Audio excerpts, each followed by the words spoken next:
We're going to dip below the state line here. Tomorrow, probably the most grueling day of the year if you play basketball in Indiana. You've got to win 2 games in less than 12 hours if you want to move on. It's a rough road, but you got to outlast it. In Class 4A, it's going to be a regional rematch between South Bend Riley and Northridge. The two teams met at the beginning of the season with the Wildcats winning 71-57 in Middlebury.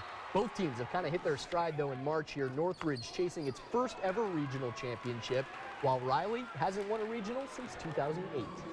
They like to shoot, so we got to get out on all shooters. We still got to work hard like we've been doing and just work together. We know they're a good team, but we know we're also a lot better than we were because we played them in the first game of the season. And we know we've come a long way since then. We weren't really jailed all the way like how we are now, but it was definitely a tough game. They have great players and a great coach. They have a great program altogether, but it's going to be a good game. They're a very talented group of players. It's going to be a real challenge for us on the defensive end, and so it's going to be fun. In the first week in March, we proved we got together. Now we're winning, and so all of a sudden it is special. That would be awesome to bring first regional here, and with this group of guys, we're like family here, and it'd just be real fun to win with these guys.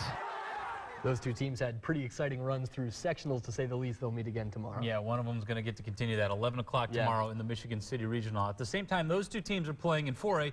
South Bend St. Joe will be in action, too, in Class 3A, facing Andrean in the Twin Lakes Regional. Now, after living in the shadow of their fellow conference rivals, Marion, for most of the season, right now I think St. Joe's got to be considered one of the most dangerous teams still alive in 3A. They've already knocked off the #1 team in the state. They did that beating Marion in the sectional, and they've got their best player back. Point guard and fourth-year starter, Green and Sullivan. And you might ask, does one guy make that much of a difference? Just look at what he did in the sectional last week. 12 points, 20 points, 26 points. Sullivan is getting stronger by the day, and so are St. Joe's chances. It's definitely been some up and down. Having Green go out with the injury definitely made some of our difficult games more difficult. That's always our focus, was always on getting ready for the postseason. I mean, if we lost a game in the regular season, these guys really took it as a learning opportunity, pointed out the things that they needed to improve for the postseason success, and it's paying off now. Obviously, we want to win. I mean, we want to win more than anybody, as much as anybody else, but I mean, it's really the playoffs that count.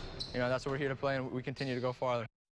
So St. Joe's heading to the Twin Lakes Regional, and they are not the only area team in Class 3A that'll be in action tomorrow. Although this one is maybe a surprise. When the season started, not many people expected Northwood to repeat as sectional champs.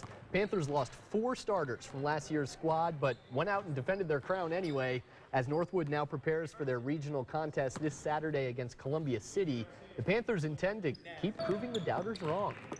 I feel like at the beginning of the season, you know, there wasn't very many people expecting us to have this year, and really the only people that believed that we could was people in the gym. We definitely all knew that we would be able to come in and put in the work, and which we have, and we've just put together an amazing season that I don't think anyone expected. It's been a group of great competitors.